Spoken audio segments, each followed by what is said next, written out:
La radio. Reproduzca la información. Rompa el aislamiento. Ahora usted es la radio. AM530. 20 años. Somos radio. Somos comunidad. ¡Salud!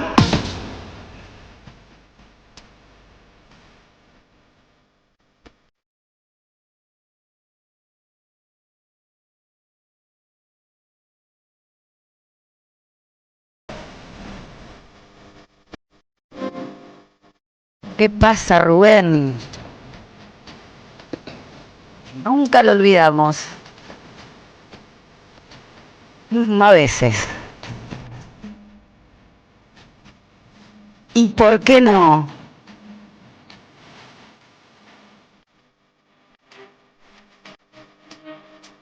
Siempre, siempre. Jamás. Que se lleve a este gobierno de una vez por todas.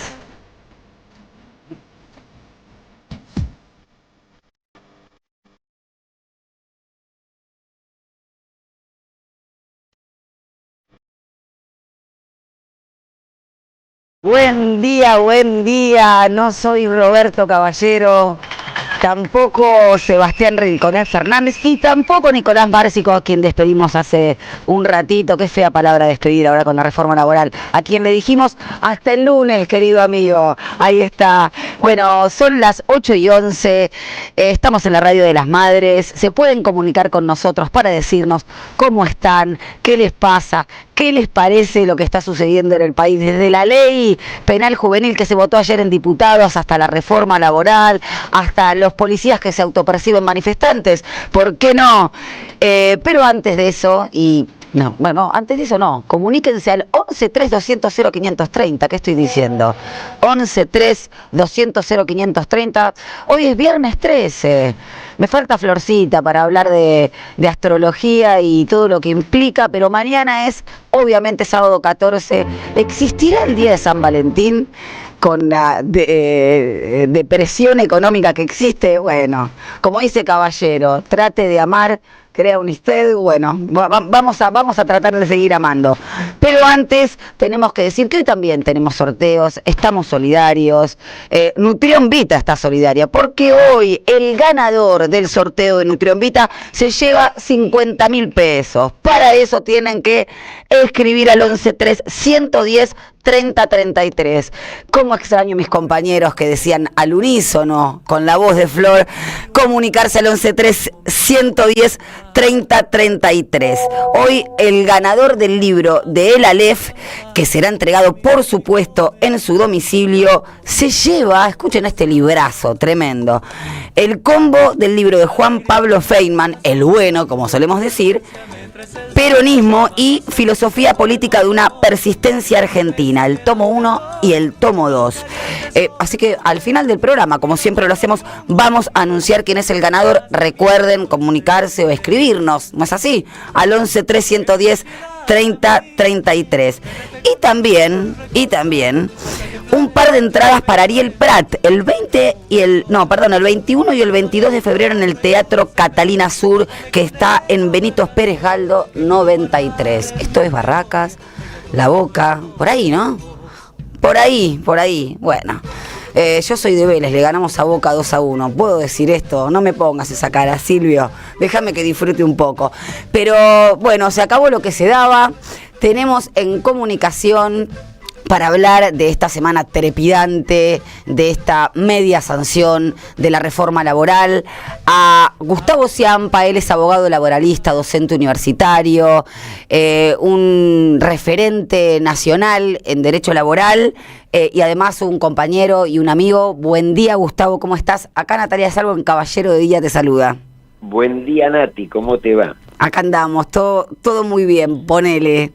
Bueno, Gustavo, vos sabés que debes estar muy harto también de que te pregunten siempre lo mismo, pero lo que detectamos es que se sabe muy poco a veces de las implicancias prácticas que podría tener este proyecto de reforma laboral de aprobarse.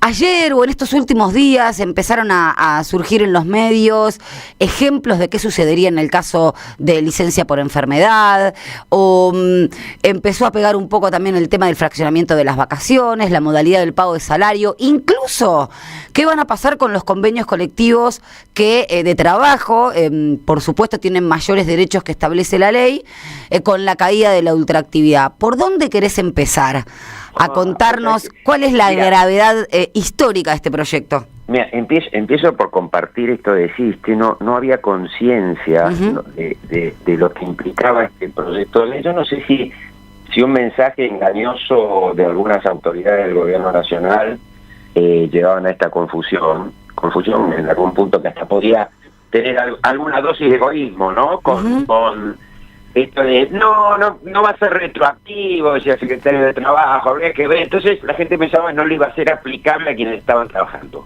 Así es. Entonces dice, bueno, será para los que entren a trabajar el día de mañana, como si uno no pudiera entrar a trabajar también el día de mañana en otro lado. Exactamente. Pero bueno, claro, pero no, es aplicable a todos. Acá después hay defensas constitucionales para hacer. Yo me quiero centrar más allá de algunas salvedades que haga para no trasladar un pesimismo absoluto, y el optimismo pasa solo por decir van a quedar medios de lucha, ¿no? Van a quedar medios de impugnación de esta norma, porque en el contenido de la norma o de lo que es hoy un proyecto no puede haber optimismo, es todo pesimismo, pues, es todo degradación, es todo pérdida de derechos, es todo pérdida de derechos para los trabajadores y las trabajadoras, ocupados y no ocupados, para quienes son trabajadores jubilados, pasivos. Entonces me puede decir, sí, pero si esta ley no toca las jubilaciones, sí toca las jubilaciones, porque con los fondos de las jubilaciones se van a pagar indemnizaciones por despido. Entonces, los jubilados a quienes viven diciéndole que no hay plata para darle aumento, ahora va a haber menos, porque un porcentaje de lo que tendría que ir a las jubilaciones y lo que va hasta hoy a las jubilaciones no va a ir más a las jubilaciones, se lo van a sacar para subsidiar a las empresas que cometan el acto ilícito de despedir sin causa. Entonces, los fondos de los jubilados van a subsidiar actos ilícitos de las empresas, porque el despido sin causa es un acto ilícito, pero además hay un negociado en esto. Lo digo, la gran estafa de los próximos tiempos a la sociedad argentina, porque estos fondos, que es muchísimo dinero, puede llegar al 3% de la masa salarial que se paga en la República Argentina, lo van a administrar, yo digo, 4 vivos. El negocio es para 4 vivos, pues lo administran sociedades comerciales con fines de lucro. Esto es como las nuevas AFJP, ¿no? La gran estafa a la sociedad argentina, que fueron las AFJP en la década del 90, ahora van a ser estas instituciones, este sistema que se llama FAL, Fondo de Asistencia Laboral. Entonces perjudica a todo y perjudica también a las representaciones gremiales, a los sindicatos también los perjudica y a los dirigentes sindicales también los perjudica. Entonces, digamos, y un dato más que me parece interesante, a las micro, pequeñas y medianas empresas también las perjudica. Creo que son las más perjudicadas también, claro, en el marco empresarial, ¿no?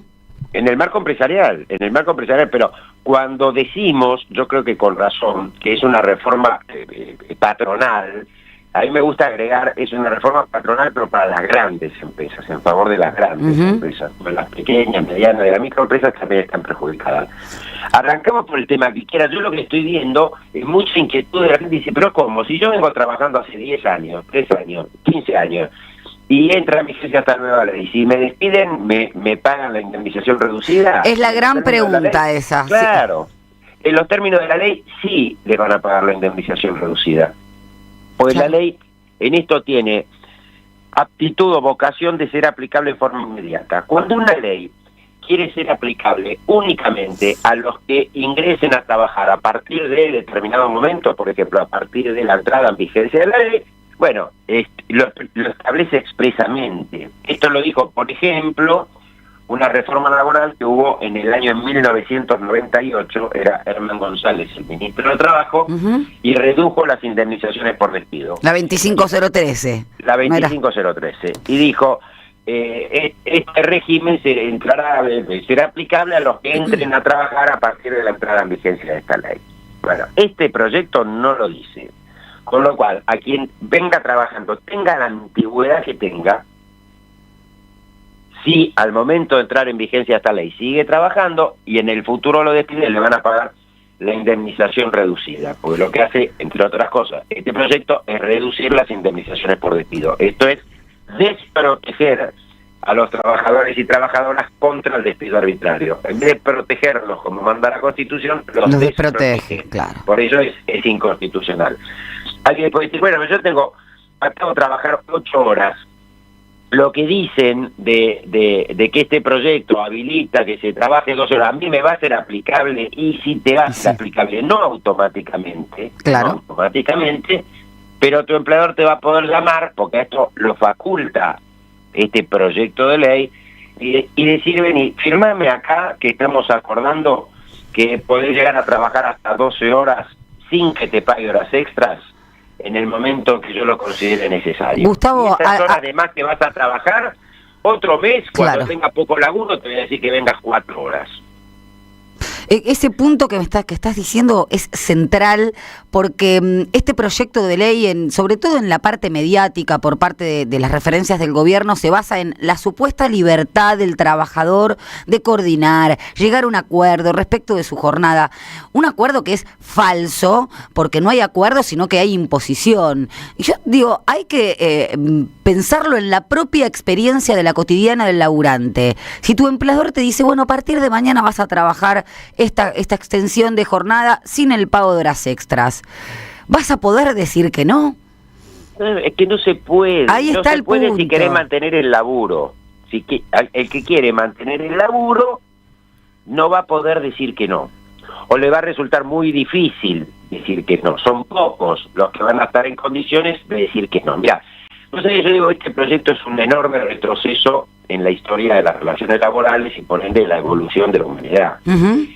Pongo un hito que es 1919, digo, esto implica un retroceso de más de 107 años. Así es. En materia de jornada de trabajo. En 1919 se sancionó el convenio número 1 de la OIT, el primero, el que recogió la preocupación más importante en ese momento, que era ponerle un límite a la jornada de trabajo. Y dijo, no se puede trabajar más de 8 horas diarias y 48 semanales. Y si se trabajan más, esas horas se tienen que pagar con recargo. Este proyecto de ley, cuando lo hace llevar la jornada diaria de trabajo a 12 horas, está retrocediendo más atrás de 1919. Pero hay 2 parámetros más que marcan el enorme retroceso que implica este proyecto. Lo llaman de modernización. Yo nunca vi una modernización que atrase tanto. Una modernización de museos, es una modernización un poco rara. Y los otros 2 temas, uno es este que venimos conversando.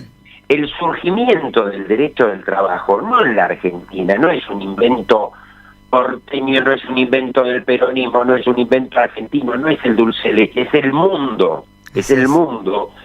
El derecho del trabajo surgió cuando los estados advirtieron, después de las luchas obreras de décadas, que trabajador individualmente considerado y empleador no están en igualdad de condiciones para negociar. Porque el trabajador lo que tiene es su fuerza de trabajo y el que tiene el capital es el empleador. Y el trabajador necesita esa fuerza de trabajo, insertarla en una organización empresaria para que, más allá del aspecto dignificante del trabajo y de realización personal, conseguir el sustento diario para él o ella y su grupo familiar, el sueldo, el salario, la remuneración con la que va a procurar el sustento material de su grupo familiar. Esto lo hace estar en una situación de desigualdad. Entonces, el empleador siempre estuvo en condiciones de imponer su voluntad. Entonces, si rigiera la plena autonomía de la voluntad, esto es que las partes acuerden lo que quieran, que ese era el argumento, acuerden las partes, claro, es impracticable, porque el trabajador está siempre supeditado a la imposición que le haga su empleador. Porque si el empleador tiene la posibilidad de no contratarlo o de excluirlo de la empresa, impone su voluntad. Por eso surgió el derecho del trabajo. El derecho del trabajo lo que hace es establecer pisos mínimos de derechos. Dice, bueno, los trabajadores tienen no menos que estos derechos. Estos son los derechos mínimos. A partir de ahí sí rige la autonomía de la voluntad. Claro. Negocien lo que quieran, pero siempre para mejorar los derechos que prevé la ley. Y en función y además de esto, el convenio colectivo. Lo que hace este proyecto es tirar eso atrás. Lo que hace este proyecto es decirles, hasta rayando al cinismo, siéntense y con libertad negocien las condiciones que quieran. la jornada de trabajo que quieran, el fraccionamiento de las vacaciones que quieran, pueden disponer de los francos compensatorios. Disponer de los francos compensatorios quiere decir que no tenga franco compensatorio, que si te hacen trabajar el día franco no tenga franco compensatorio. El banco de horas,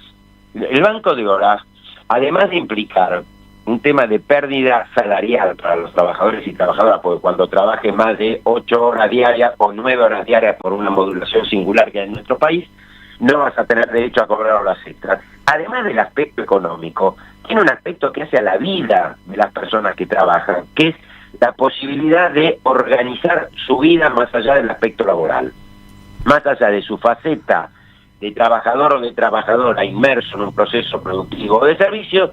Todo trabajador y trabajadora, como todo ser humano que es, por esto valdría aclararlo, porque el proyecto no los trata como seres humanos. No. El proyecto es saca el principio de la dignidad incluso del trabajo por encima de lo que es el contrato de intercambio.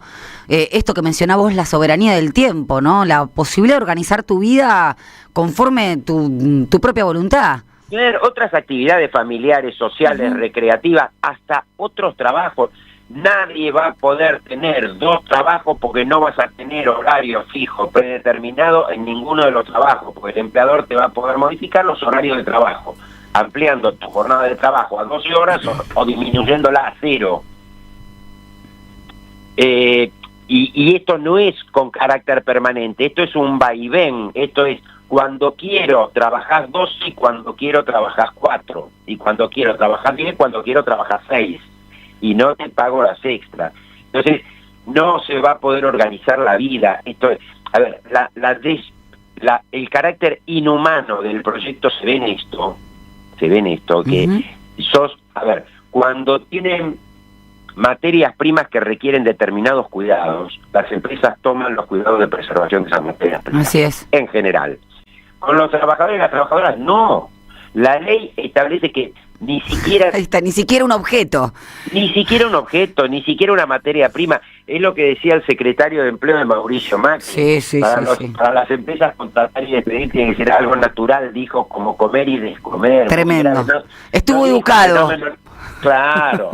Pero fíjate, no dijo fenómenos naturales, no sé, como la salida del sol y la luna, ¿no? Que son cíclicos, no sé, o las mareas. No, claro. Comer y descomer. Ese es el rol que asignan a los trabajadores y trabajadoras y en la sociedad, y es lo que se ve en este proyecto de ley.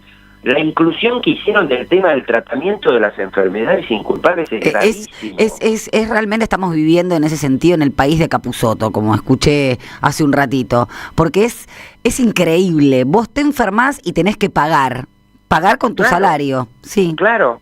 Mira qué bueno, yo no lo había visto desde ese lado. Sí, termina pagando el trabajador con parte de su salario su enfermedad. Esto es una forma además de compeler a un trabajador a descuidar su salud. Claramente. Porque si aquel que está enfermo le sacás o el 25% del salario, o en algunos casos hasta el 50% del salario, 50%. Estás haciendo que la gente no recupere su salud cuando está enferma o cuando está accidentada, en aras de no resignar su ingreso.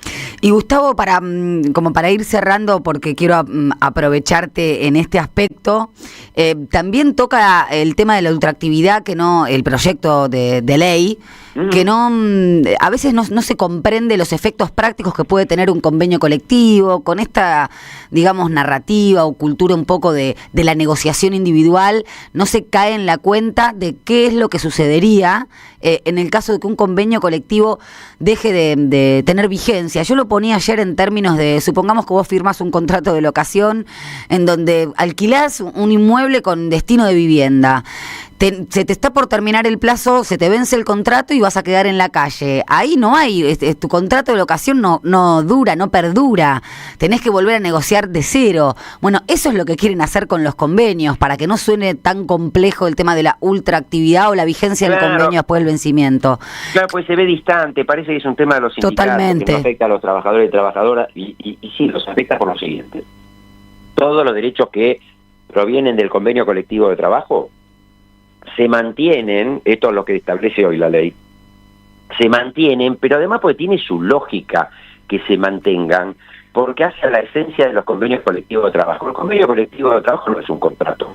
Así es. Es una fuente del derecho muy particular que surge del acuerdo de parte, pero que tiene eficacia general y que va teniendo en sí y va desarrollando la historia y el presente de las relaciones laborales en una actividad determinada. Así es. Entonces, así como la historia no arranca siempre de cero, por más que cambien los años y todos los años en un 1 de enero, no vuelve todo atrás y se arranca de cero, así como no lo arrancamos nosotros en nuestra vida, así como no lo arranca la ciencia, la filosofía. El patrimonio de las grandes empresas tampoco arranca de cero. Tampoco. De la misma manera, tampoco el convenio colectivo tiene por qué caerse y arrancar de nuevo o tenga que renegociarse todo nuevamente cada vez que se produce el vencimiento de un plazo, que es un requisito formal y punto. Nada más que eso. Así que es. se caigan los derechos del convenio colectivo de trabajo. Esto es que se termine la ultraactividad, porque esta perduración en el tiempo de la obligatoriedad de los convenios es lo que se llama ultraactividad. ¿Qué implica para los trabajadores y trabajadoras? Primero, que se quedan sin derechos, se quedan sin los derechos que provienen del convenio colectivo de trabajo. Claro, ahí el está. salario, los adicionales, esto en los términos de la pretensión del proyecto, ¿no? Después hay defensas de impugnación constitucional del proyecto en caso de convertirse en ley. Pero lo que dice el proyecto se cae el salario, se caen los adicionales, se caen las mejores licencias, mejores respecto de la ley. Todo derecho que provenga del convenio colectivo de trabajo se cae. Pero además, otro efecto que repercute en los trabajadores es que debilita el sindicato. El tratamiento que se haga de la ultraactividad en una ley traslada poder de un sector al otro en la negociación. Mantener la ultraactividad mantiene un equilibrio de poder relativo, no digo que sea equilibrado, el poder entre las dos partes de la negociación, dependerá de cada caso, pero mantiene algún poder relativo, algún equilibrio relativo. Si se saca la ultraactividad, se debilita enormemente la organización sindical y se fortalece al empleador. ¿Por qué? Porque pones al sindicato en la obligación o en la compulsión de resignar derechos para mantener algunos, porque si no hacen eso terminan perdiendo todo, pues se termina la ultraactividad. Se cae puestos de trabajo. Claro, y esto redunda en que el convenio que va a reemplazar al convenio colectivo anterior o el acuerdo posterior que reemplaza al acuerdo anterior va a ser perjudicial respecto del primero. Entonces, va a haber siempre una regresión de derechos en los trabajadores y trabajadoras. Ese es el impacto que tiene de manera directa la caída de la ultraactividad en los contratos individuales, los trabajadores y trabajadoras. Bueno, Gustavo, clarísimo como siempre. Por supuesto, vamos a seguir pidiendo tu generosidad para que expliques, porque la verdad que lo que notamos es justamente eso. Hay mucha desinformación respecto de cuáles van a ser las implicancias prácticas e inmediatas en caso de que este proyecto de reforma laboral se convierta en ley. Un abrazo enorme, Gus. Nati, compañera y amiga, un gusto enorme haber compartido este ratito de programa con vos. El gusto es mío, Gus. Abrazo gigante. Chau, chau. Bueno, y continuamos, pero antes de continuar, porque tenemos a otro entrevistado, vamos a ir con la tanda. En este reino del revés, donde un ladrón es vigilante y otro es juez, hay una radio que nunca se apaga. Prende la radio, prendete. AM530, 20 años.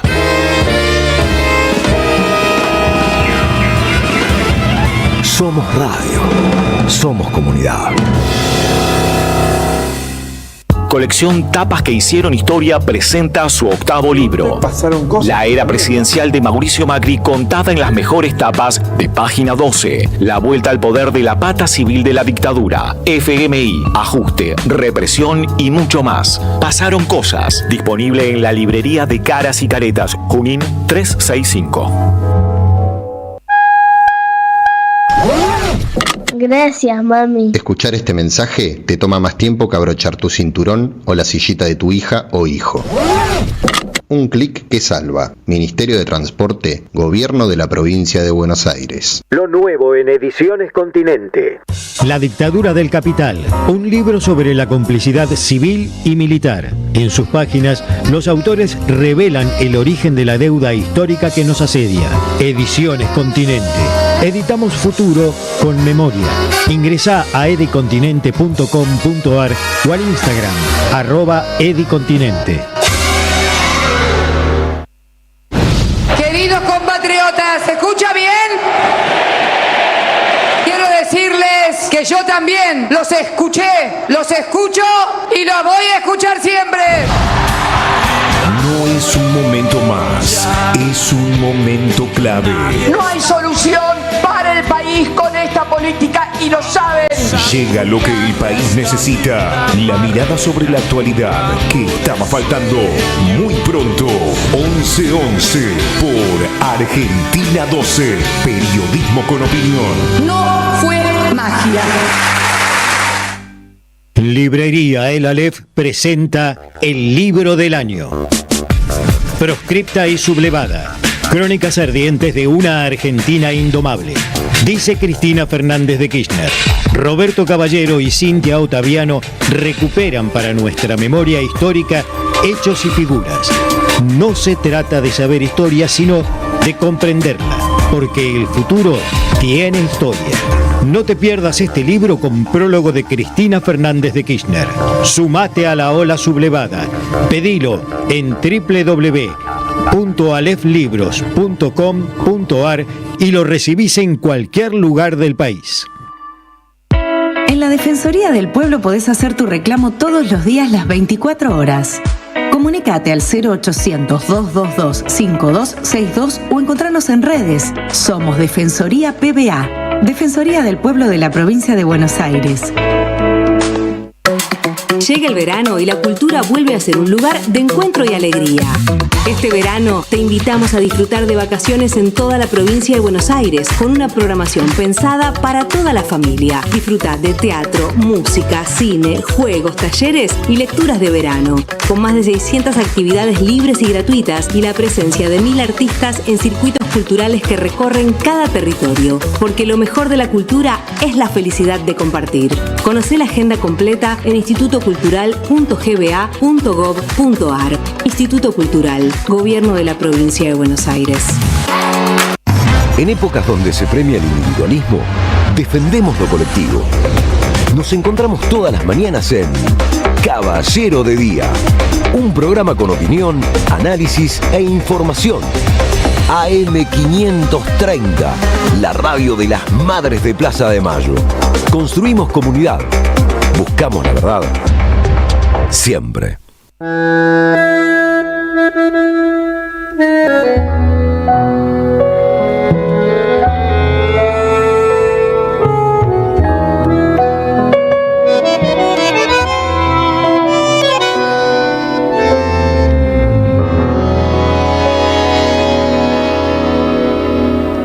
He llegado hasta tu casa.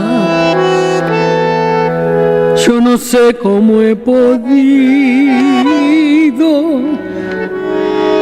Si me han dicho que no estás, que ya nunca volverás. Si me han dicho que te has ido. Cuánta nieve hay en mi alma, qué silencio hay en tu puerta.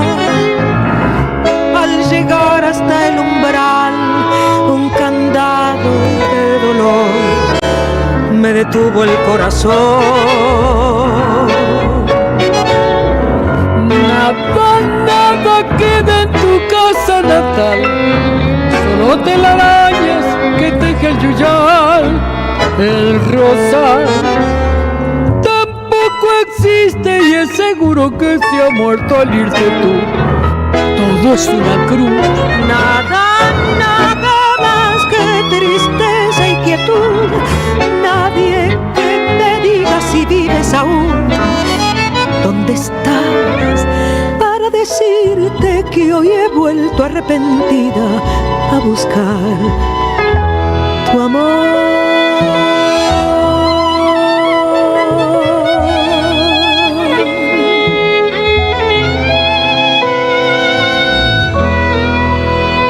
Ya me alejo de tu casa y me voy.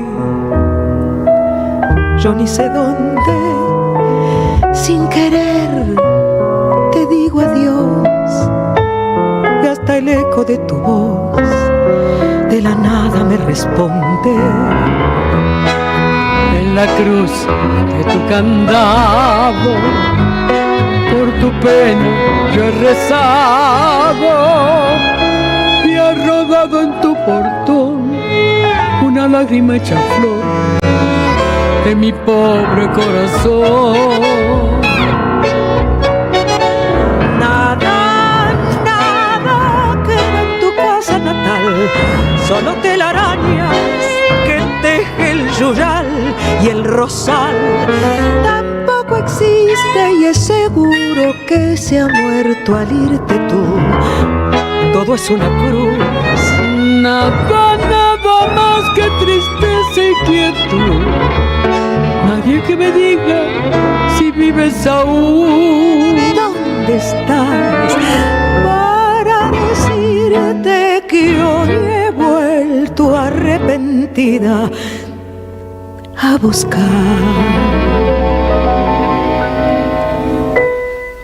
tu amor?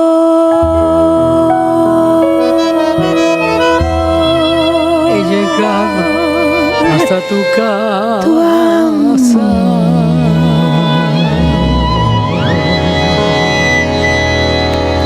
Por favor, qué tangazo en la voz de Mercedes Sosa y María Graña. Ya me conocen, me ponen tango, me hace llorar el tango, me emociona. Es un refugio actualmente el tango para mí. Y Peretti Pedro, ¿dónde está Peretti Pedro? Sí, claro, Pedro Peretti también nos emociona, lo tenemos en comunicación, él es Pedro Peretti, sí, Pedro también. Queremos ver qué haría en una peña, Pedro. Está de seguro que estaría ofreciendo un asado con un vasito de vino. Él es escritor, militante político y chacarero argentino. Siempre se despide diciéndonos salud y pesetas. ¿Cómo estás, Pedro? Y ahora que te escucho a vos estoy mejor que nunca, querida compañera y amiga. ¿Cómo estás, Pedro?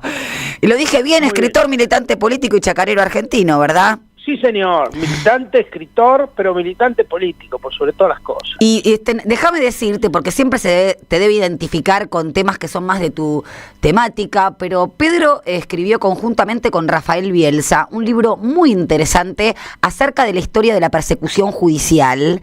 ¿Cómo estaba intitulado, Pedro? Recuerdo que lo presentaron en la Facultad de Derecho en el año 2019, si mal no recuerdo, ¿es así? Y era sobre el tema Laufer, desde el Grito del Corta escenario hasta la actualidad. Claro. La historia de la calumnia y la injuria para perseguir a los líderes populares.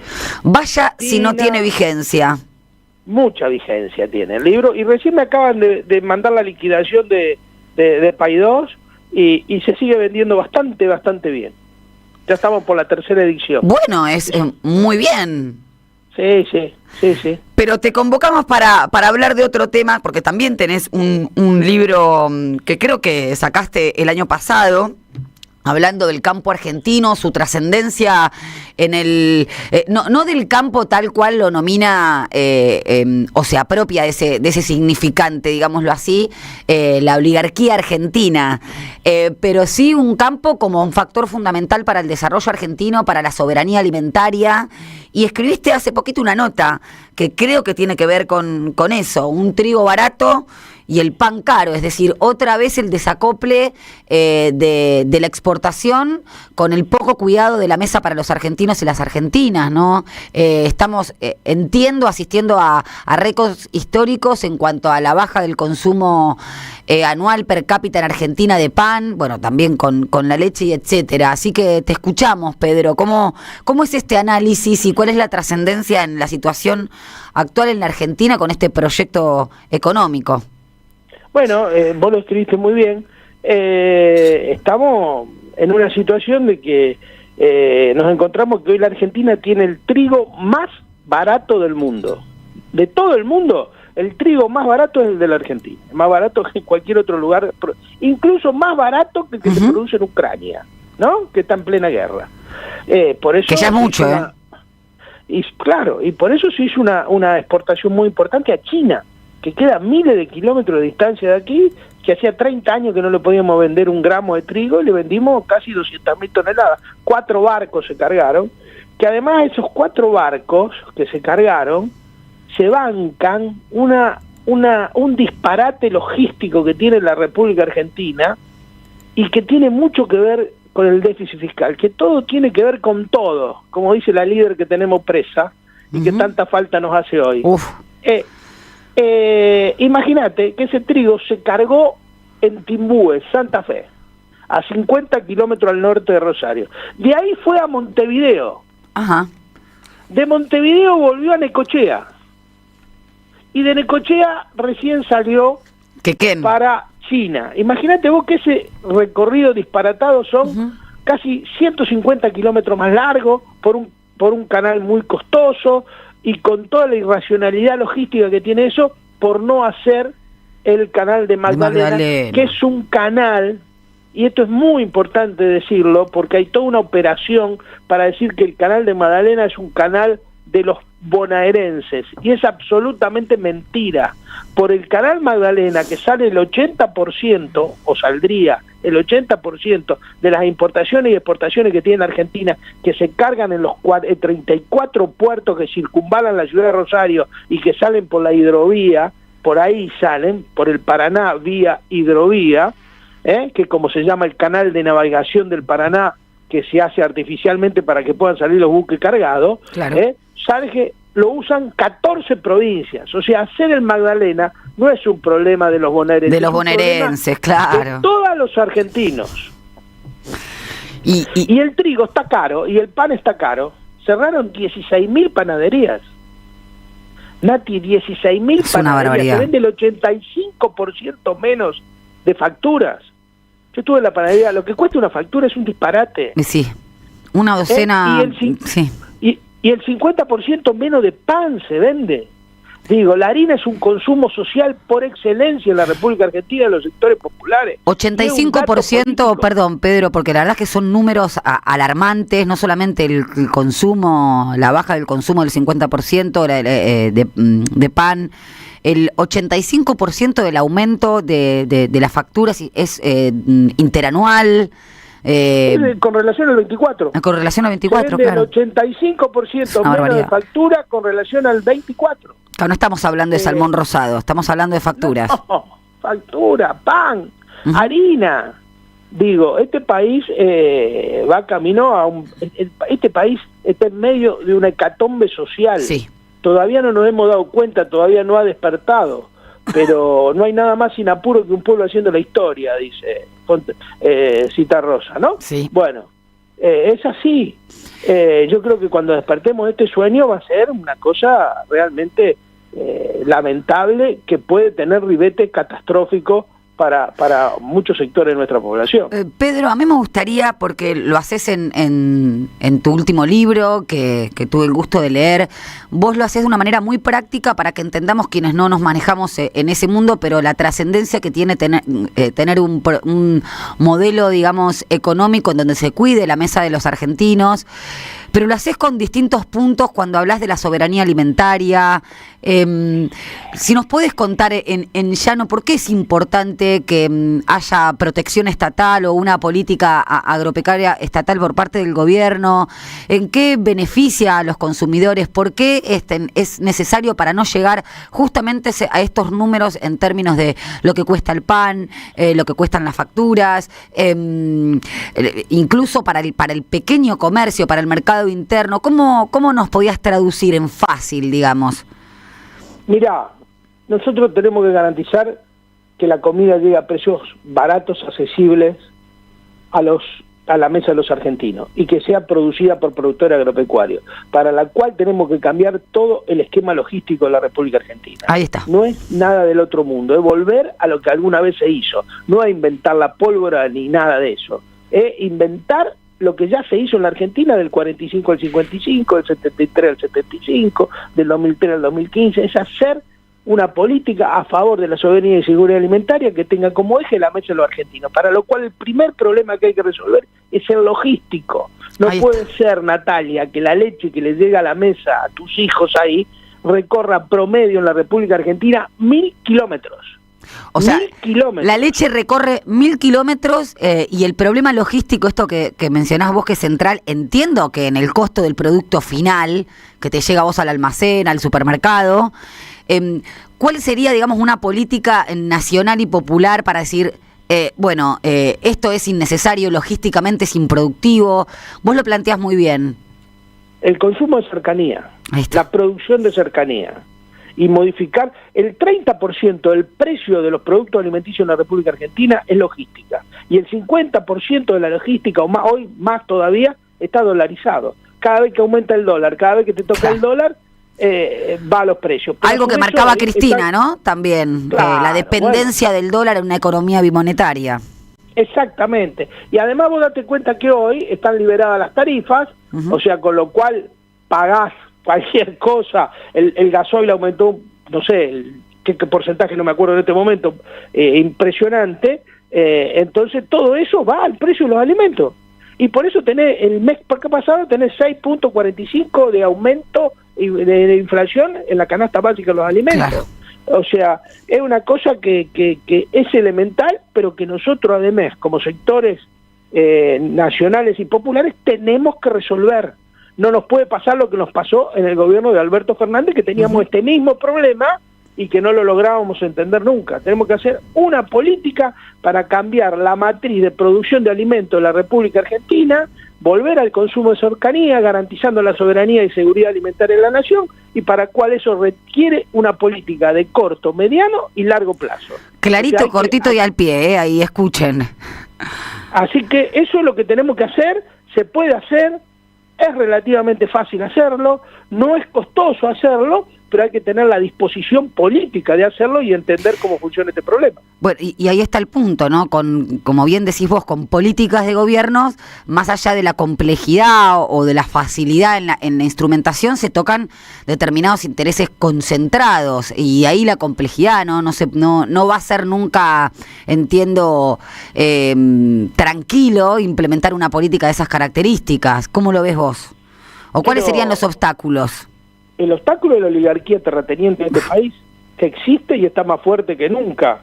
El obstáculo es la renta parasitaria de la tierra de este país, que el 80% de lo que se siembra en este país se siembra sobre tierras alquiladas. Se paga una renta agraria, que es la parte parasitaria de la economía argentina, que es el verdadero yugo que tiene la economía argentina y la cual hay que liberarla. Oligarquía e imperialismo, querida Nati, son las dos palabras más modernas y certeras. Pero ¿sabés qué, Pedro? Permitime que te diga esto. Vos lo has dicho, oligarquía e imperialismo mencionaste, ¿verdad? Sí, señor. Bueno, han hecho creernos de alguna manera, y hablando el lenguaje del enemigo, porque es así, que son palabras vetustas, de nostálgicos, categorías políticas viejas, y están más vigentes que nunca. Pues yo te escuchaba recién, 80% de las tierras en nuestro país son alquiladas, es decir, estamos hablando de un bien escaso, no estamos hablando de un bien que no se agota. Eso no lo puede crear la inteligencia artificial. No, señora. Claro, ahí va el punto. Entonces, ¿cómo podemos suponer que se trata de categorías económicas o políticas viejas cuando asistimos incluso a un momento mundial en donde la soberanía alimentaria es fundamental, la protección del mercado interno también? Entonces, estos son números, o sea, 80% es un número alarmante. Y además, los que te dicen que la categoría de oligarquía, imperialismo y vetusta, desafíalo, que vengan de a uno, no, que vengan de a 4 o 5. Claro. No hay otra manera de explicar lo que está, no hay otra manera de explicar lo que está pasando con el precio de la carne, por ejemplo, que ha aumentado y va a seguir aumentando. Y este convenio ridículo que hemos hecho con los Estados Unidos, en donde nos dan cuota de 100.000, pero nos encajan 80.000 de porquería, grasa y todo lo que tiene ellos no consumen acá para que consumamos nosotros, y para que lo metamos los embutidos, para que cuando comas un chorizo que te hacen ahí venga con toda esa grasa norteamericana que no sirve para nada. Me hace acordar a la película, no recuerdo cómo se llamaba, pero era como una especie de subsuelo en donde caían las obras de un restaurante o algo por el estilo. O sea, realmente es el patio trasero, nos están dando sus obras para que consumamos los argentinos y las argentinas, siendo un país en donde la carne sobreabunda, ¿no? Pero justamente cuando no hay una política económica que le ponga límite para aquellos que hacen una renta diferencial exponencial con la exportación de carne, y bueno, ¿no? Ahí claramente que va a suceder a lo que asistimos en la actualidad. ¿Sabes lo que pasa, Natalia?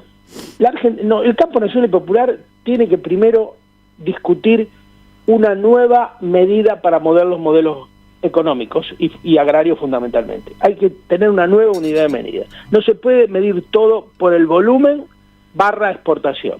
¿Está claro? No se puede. Por lo tanto, para llegar a esa nueva unidad de medida que debe combinar distintos factores, que al volumen le pregunte si es de cercanía o no es de cercanía, si es hecho por productores de rostro humano o sin productores de rostro humano, si es hecho por empresas integradas verticalmente o no, son cosas que hay que preguntarle al volumen de producción. Pero nosotros, primero, tenemos que darnos una discusión política entre nosotros que cuando un país está bien. Debemos llegar a una definición nacional y popular de cuándo un país está bien. Mi definición es que un país está bien cuando su gente, los 47 millones, comen, se visten, se educan y tienen salud. ¿Está claro? Así es. No es el debate por el déficit fiscal, no es el debate por la macroeconomía. No es un país está bien cuando tiene déficit cero y su macroeconomía ordenada, que es la trampa cazabobo que nos tiende la derecha y que nosotros nos prendemos.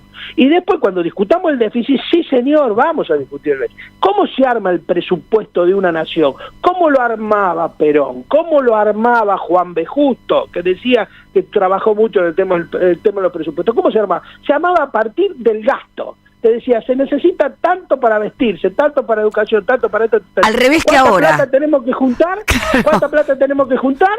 Y esa plata que tenemos que juntar, ¿a dónde la vamos a cobrar? Y el debate por quién paga eso es el debate político. Lo paga la oligarquía, como lo tiene que pagar, y entonces controlamos el Paraná, cobramos un impuesto al latifundio, cobramos el impuesto a la herencia y todo lo demás, o lo paga el pueblo, como es ahora, en donde el IVA es el principal impuesto recaudatorio, que es absolutamente regresivo, en donde el kilo de pan paga lo mismo Macri que Juan Pueblo. ¿Se entiende? Clarísimo, clarísimo, y lo que decís acerca de primero el déficit fiscal, ¿no? Por eso digo, qué preocupante cuando de este lado de Río Bravo tenemos economistas, que no son la mayoría, pero que sí hablan del déficit fiscal como un fin político y no como un instrumento, ¿no? Esto Amado Boudou lo recalca siempre. El tema es que...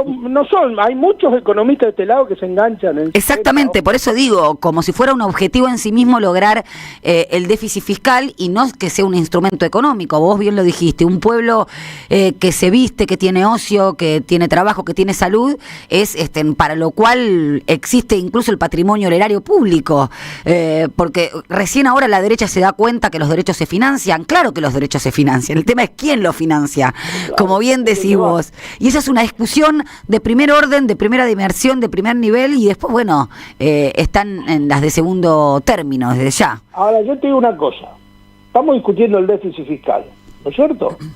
¿Y cómo no vamos a discutir el Paraná cuando discutimos el déficit fiscal? Claro.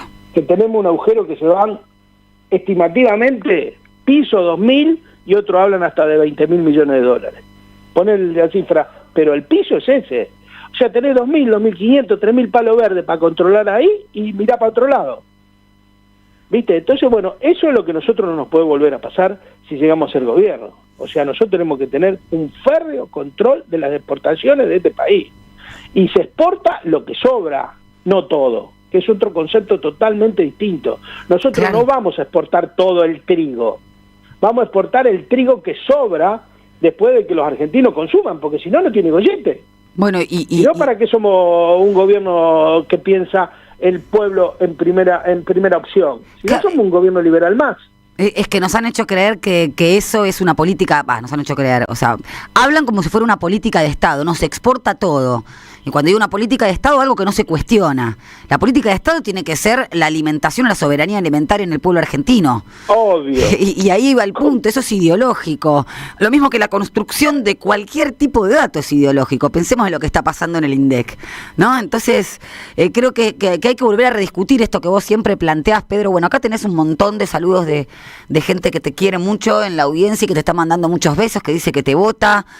Yo me sumo también. Soy candidato a presidente, ya me he lanzado. Presi Peretti, podemos poner. Presi Peretti. Bueno, por lo menos vas a ser uno de los que... Salvo, me gusta esa fórmula, ojo, Uno de los que no se olvide... Salvo Peretti, yo puedo ir segundo tuyo tranquilamente. Uno que no se olvide que esto sucede sí y solo sí Cristina está presa, ¿no? Digo, cuando me refiero a esto es esta situación calamitosa que está viviendo el país. Perdóname. ¿Me perdonás? Y sí, por supuesto, ahí? Y cerrá con esto, así... Yo te digo una cosa, en el artículo del otro día explico el problema del precio de los alimentos y explico las consecuencias que pagan los que enfrentan los grupos monopólicos para que el pueblo pueda comer, vestirse, tenga salud, educación y salario digno. Y las consecuencias es el golpe de Estado que sufrió la Argentina el 15 de junio con la prisión de Cristina. Así es. Yo creo que ese es un tema central en el debate del campo nacional y popular. El peronismo sin liderazgo le pone idea a cualquiera. Al peronismo necesita un liderazgo. Si no te aparecen los Menem, que terminan comprando el envase del peronismo y rellenándolo con la peor derecha. O lo que sucedió con senadores, en donde muchos llegaron a sus lugares de gobernador por el voto peronista y después se venden venden a los laburantes, es así. Exactamente. Bueno, nosotros necesitamos... El liderazgo de Cristina es imprescindible e insustituible. Habrá otros que pueden ser candidatos o no, pero el liderazgo de ella no se puede disputar. Hay que reconocerlo como primer punto de partida para recomponer una política en el campo nacional y popular. Es mi opinión.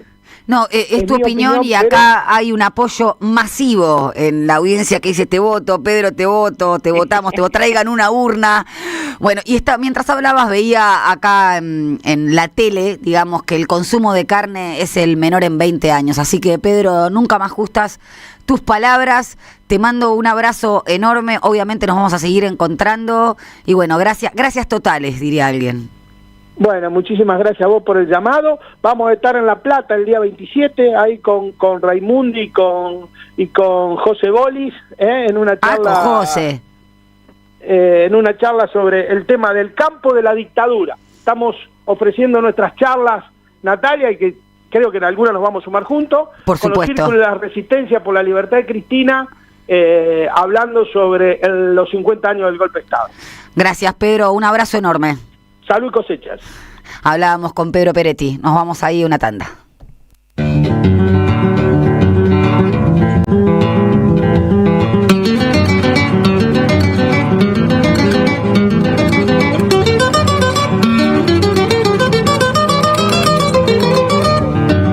Allá en mi pago hay un pueblo que se llama No Me Olvides.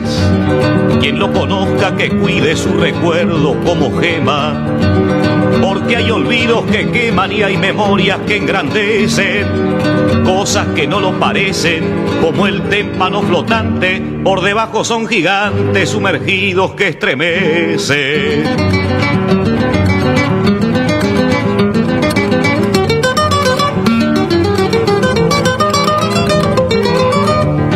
Mi pueblo es un mar sereno bajo un cielo de tormenta. Laten en su vida lenta los estrépitos del trueno. Pudo engendrar en su seno las montoneras de otrora. Y cuando llegue la hora, mañana también podrá clavar a su voluntad 1000 estrellas en la aurora.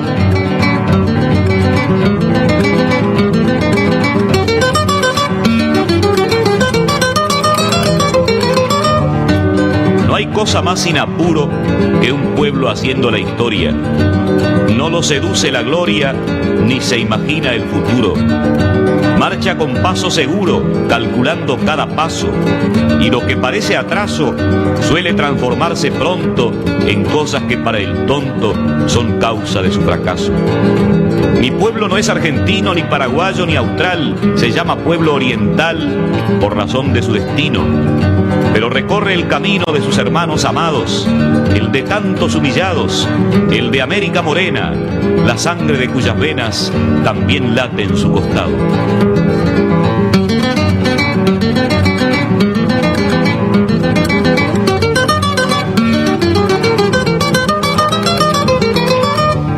Mi pueblo no estuvo ausente ni mucho menos de espaldas a la trágica y amarga historia del continente.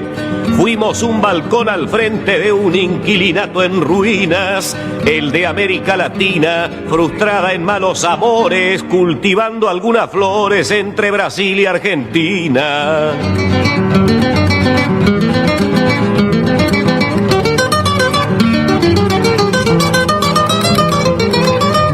Pero mucho no duraron las flores en el balcón. El rosquero y su ambición imprudente las cortaron, y fueron las mismas manos que arruinaron el vergel, las que acabaron con él, las que hoy muestran codiciosas, en vez del ramo de rosas, unas flores de papel.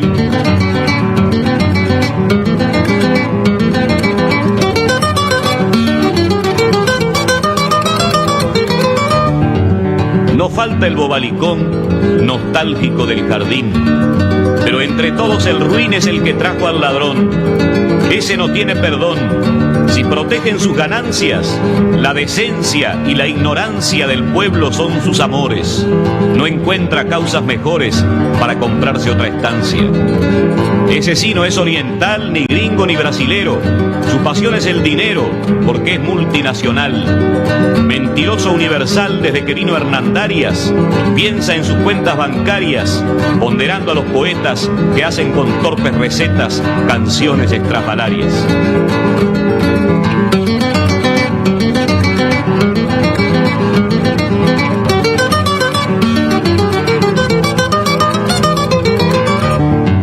Así pues no habrá camino que no recorramos juntos.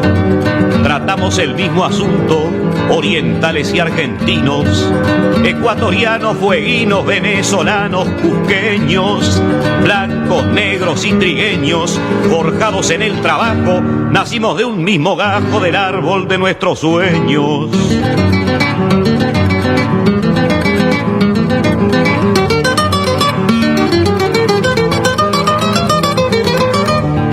Y ahora reciban, señores, un saludo fraternal.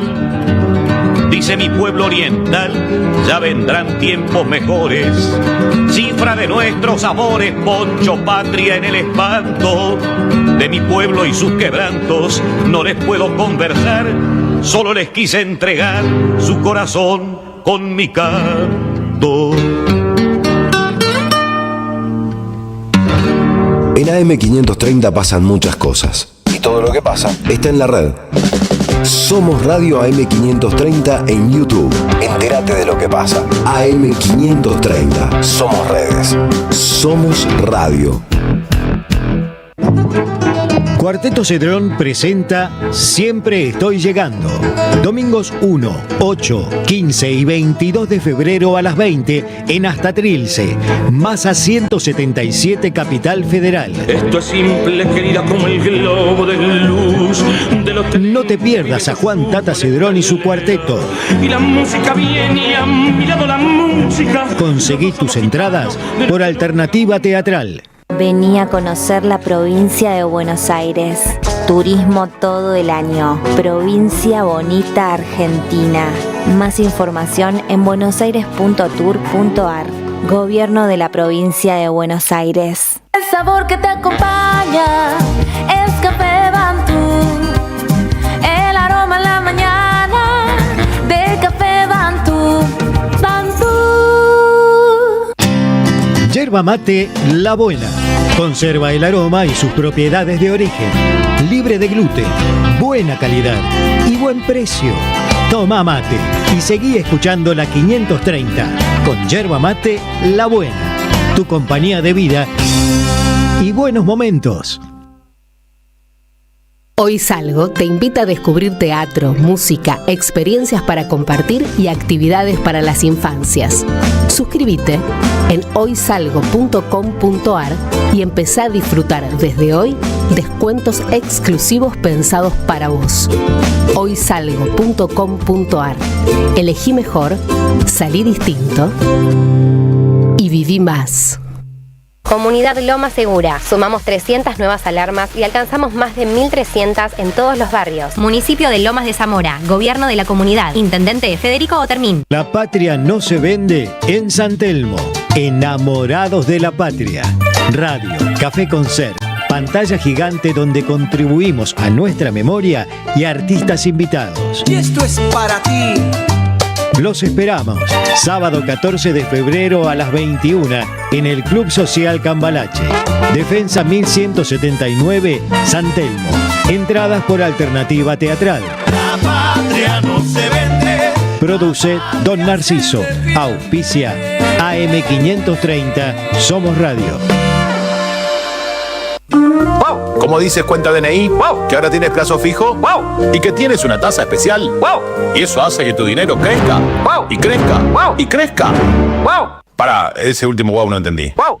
¡Ah! ¡Que crece! Cuenta DNI. Tu plazo fijo de Banco Provincia es realmente wow. ¡Wow! Conoce más en bancoprovincia.com.ar. Ya construimos el primer complejo socioambiental Ecoparque Quilmes y el vivero municipal Yolanda Ortiz en Don Bosco. Ahora instalaremos contenedores en el 50% del distrito y seguiremos avanzando en el sistema de recolección diferenciada de residuos. En Quilmes, seguimos para adelante. A las madres, las abrazamos entre todas y todos.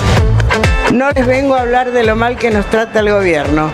Las madres no esperamos nada de Milei, lo combatimos. No queremos sentarnos a hablar con él ni con nadie que venga de su mano. Pero las madres sí esperamos todo de nuestro pueblo. Seguimos la lucha como a ella le hubiera gustado y reclamamos una vez más la solidaridad de todos los que nos quieren. Colaboren, no importa si poco o mucho, lo que puedan. Todo suma, los necesitamos. No se olviden el alias, amigos.madres.plaza. Tu aporte económico es muy importante para seguir creciendo. Defendamos la memoria, un legado cargado de futuro. Súmate a este proyecto colectivo. Construyamos comunidad. Pensamos, escuchamos, debatimos y construimos. ¿Dónde? En AM530. Todas las mañanas, Caballero de Día. Construimos comunidad. Buscamos la verdad siempre. Buscamos la verdad siempre y para eso vamos a hacer algunos repasitos de qué fue lo que sucedió en estas últimas jornadas, en el debate por la reforma laboral, en el debate por la ley de baja de imputabilidad. Y se escucharon muchos discursos, sobre todo en las marchas, en las movilizaciones, de los desestabilizadores y sus etcéteras, ¿no? Después hay que ver quiénes son los efectivamente desestabilizadores de este país. Pero vamos a escuchar un spot de Alejandra Monteoliva, que justamente tiene que ver con esto. Dijimos que los íbamos a identificar. Y miren qué tengo acá. En esta carpeta tengo el trabajo articulado de la justicia y la Policía Federal Argentina. Este es el primer grupo de violentos identificados que el día de ayer quisieron desestabilizar el país. Acá están, con nombre, apellido y cara. Se les acabó la impunidad. Vamos con todo. Las hacen, las pagan.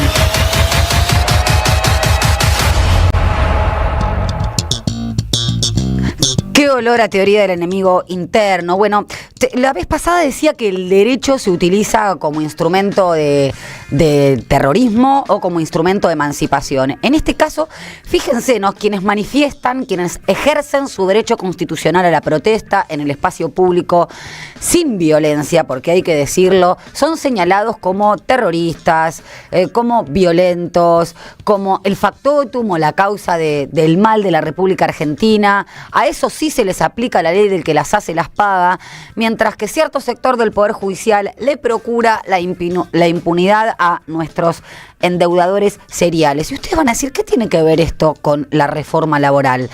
Tiene mucho que ver porque ese lema de que no hay ajuste sin represión o no hay ajuste sin, digamos, atarle las manos al pueblo y a sus organizaciones gremiales y sociales, algunas organizaciones gremiales, es absolutamente cierto. Y Federico Sturzenegger nos da la razón en esto. ¿Por qué? Porque con esta reforma laboral, ya lo dijimos hasta el hartazgo, se van a perder muchísimos derechos en la cotidiana, en el día a día.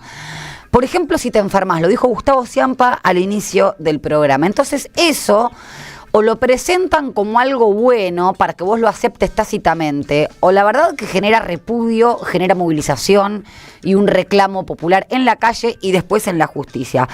¿Qué nos dice Federico Sturzenegger, el ministro de Desregulación, en Radio Mitre acerca de esta reforma laboral y el caso de enfermedad inculpable? Vos tenés una enfermedad, por supuesto que vos, el empleador, si es una enfermedad que te sobrevino y vos no tenés nada que ver con eso, entonces el empleador tiene la obligación de seguirte pagando por un tiempo el sueldo, a un 75, va a ser un 75% y no al 100%. Y ahora, si vos, por ejemplo, te lastimaste jugando al fútbol, o sea, en algo en lo cual vos tomaste una acción activa y el empleador, la verdad que no tiene nada que ver, o sea, que te discapacitaste para el trabajo por un tiempo, entonces ahí es el 50%, ¿no? Entonces, la idea es que también esto apunta a la reducción, digamos, de estas licencias, si se quiere, eternas que había. Bueno, no solamente que esto va en contra, ustedes saben que hay un principio que se llama principio de indemnidad, está en el artículo 19 de la Constitución Nacional, es decir, no se puede producir un daño a otro. En el marco de la relación laboral, esa indemnidad implica que el trabajador tiene que estar indemne, es decir, mantener su salud, su integridad psicofísica, y no es una mercancía como para decir, bueno, sí me enfermo por una cuestión inculpable. Inculpable quiere decir justamente eso, un virus, una enfermedad autoinmune, algo que no decidís. Tiene, por supuesto, que ser paga su licencia, si no lo estamos asimilando a cosas. Cuando decimos asimilarlos a cosas, es bueno, no es responsabilidad del empleador. No, se supone que en una relación de trabajo, y es así, el trabajador es ajeno a las ganancias. Pues si no sería un socio. Bueno, si es ajeno a las ganancias, tampoco es tratado como una mercancía. Y esto es lo que decía Gustavo Ciampa al inicio de lo que hablábamos, vas a tener que pagar si te enfermas. Porque ojo con esto, el sueldo en la actualidad, en el régimen actual, se paga al 100%, vos cobrás como un trabajador que está concurriendo al trabajo, porque no hay culpabilidad justamente en esa enfermedad. Y esto, si se aprueba esta reforma laboral, te van a pagar el 75% del sueldo. Lo dijo la senadora Fernández Agasti la vez pasada. Una persona que tiene cáncer le van a pagar el 75% de su sueldo. Pero si vos te osás tener una vida independiente y querer ir a jugar al fútbol, a una fiesta, o cualquier otra circunstancia que hace que, no sé, tengas un esguince, me refiero a este ejemplo que dio el mismo ministro de Desregulación, Sturzenegger. Bueno, entonces te van a pagar el 50% del sueldo. Yo no sé si está, si no, seguimos y después escuchamos otro audio. Julián de Diego, uno de los abogados propatronales, dijo también en una entrevista que le hizo Luciana Rubinska, lo reconoce, ¿no? Digo a Julián de Diego porque es un abogado que asesora empresas y que uno puede suponer que va a encubrir esta situación. No, escuchemos lo que dijo. Yo estoy sorprendido por esa modificación, porque altera sustantivamente el régimen legal que vigente hasta ahora, reduce los plazos y coloca al trabajador en la posición de cobrar el 50% en la mayoría de los casos genéricos, y cuando hay alguna gravedad en el marco de ese vínculo, ajá, o alguna situación de compromiso, se paga el 75%. La verdad es una norma incorporada. ¿Cómo? ¿Puede ser considerada inconstitucional? Seguramente va a generar litigiosidad. ¿Por qué? Porque la licencia por enfermedad, históricamente, y esto es anterior a la ley de contrato de trabajo, siempre generó el pago del salario promedio. No era el mejor salario, pero era el salario promedio. Ahora se habla de 50 y de 75%. ¿Qué sería, para especificarlo y que se entienda bien en castellano, una enfermedad por fuera del trabajo que no tiene que ver con el trabajo? Bueno, una gripe, un resfrío, una enfermedad infecciosa. Pero si tengo gripe y tengo que faltar por gripe, ¿me van a pagar la mitad de mi salario? Claro. Exacto. Bueno, pasó Julián de Diego y dijo que era mucho. ¿Por qué hablaba de las modificaciones de último momento? Porque ustedes saben que fue muy artera la maniobra del oficialismo. Hasta último momento se modificó ese proyecto de ley, y el mismísimo Julián de Diego dice que esto es anterior a la ley de contrato de trabajo. Se reducen los plazos también, porque un trabajador que tiene más de 5 años de antigüedad tiene 6 meses de licencia por enfermedades inculpables, extensible a 12 meses en el caso de que tenga cargas de familia. Hoy en día el plazo unificado va a ser, por supuesto, regresivo de 3 meses en el caso de cualquier trabajador, extendido a 6 meses si tiene cargas de familia. Pero la tenemos a la, como dice nuestro amigo Sebastián Rinconés Fernández, ex ministra de Seguridad Pum, actual senadora, que ¿qué nos dice acerca de la reforma laboral respecto a los trabajadores que no estén registrados? Es una ley que lo que hace justamente es permitir que aquellos que hoy no tienen ningún derecho puedan entrar. Hay incentivos claros para todas las empresas que hoy están trabajando en la informalidad. Es decir, que al 43% de los argentinos que hoy nos está escuchando, que está en la informalidad, pueden ir y decirle a su empleador: hoy tenés facilidades, tenés 60 meses, en 60 meses regularizás con una ínfima suma de dinero, podés regularizar las relaciones laborales y podemos lograr que no haya tanta gente en la informalidad, que en la informalidad es ser paria, es ser, digamos, trabajador de segunda categoría. En negro. Sí, estar claro. en negro. Sí. Esta es una ley pro empresa y pro trabajador. ¿Por qué pro empresa? Porque no hay trabajadores sin empresas. Es decir, puede haber monotributistas, independientes, gente que trabaje sola, pero las empresas son las que dan trabajo en la Argentina. Entonces, si en las leyes, en la maraña de leyes que había en la Argentina, la ley laboral y muchas otras, y en los costos impositivos, lo que hacemos es destruir empresas, nunca vamos a tener trabajo. Bueno, es al revés. Esto es como el huevo y la gallina. No hay empresas sin trabajadores. Si quieres una cuestión dialecta, digámoslo, pero primero son los laburantes los que hacen posible llegar a una empresa. Pero aparte es muy gracioso porque la ley de bases, la ley 27.742, vigente desde el 8 de julio del 2024, deroga todas y cada una de las multas, de las indemnizaciones agravadas que tenía el empleador por no registrar la relación laboral. Y uno supone que masivamente los empleadores se tendieron a registrar la relación de trabajo. No, se registró el 0,16% del universo de esos 4 millones de trabajadores y trabajadoras argentinas que estaban sin registrar. Pero además uno puede suponer, bueno, con esta reforma que ya se hizo en la ley de bases y que tiene 1 año y pico de vigencia, hay un montón de pequeñas y medianas empresas más. No, la verdad que no hay más empresas. 21.000 pymes menos hay. Y esto es un registro oficial que está en la Superintendencia de Riesgos de Trabajo. 21.000 empresas menos que en la gestión de Javier Milei. Vamos con otro audio de nuestra querida Patricia Bullrich. Ayer se votó la transferencia de la justicia nacional a la Ciudad de Buenos Aires. La justicia el convenio se votó el día de ayer. Es decir, que a partir de que esta ley se promulgue, que se vote en diputados y que sea promulgada, la Justicia Nacional del Trabajo va a pasar a tener los expedientes que hoy tiene y la justicia local de la Ciudad de Buenos Aires va a ocuparse de los juicios laborales entre personas. Aquellos que hacen a la materia federal, porque usted sabe que hay materia federal, por ejemplo, sí, claro, la vida de los sindicatos es de materia federal, o los trabajadores del Estado Nacional son de materia federal, van a ir al contencioso administrativo federal.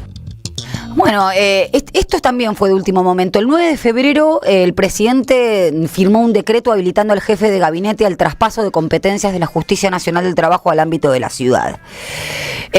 Pasó entre gasos y medianoches también, lo incluyeron en el proyecto de reforma laboral y esto hace 3 puntos.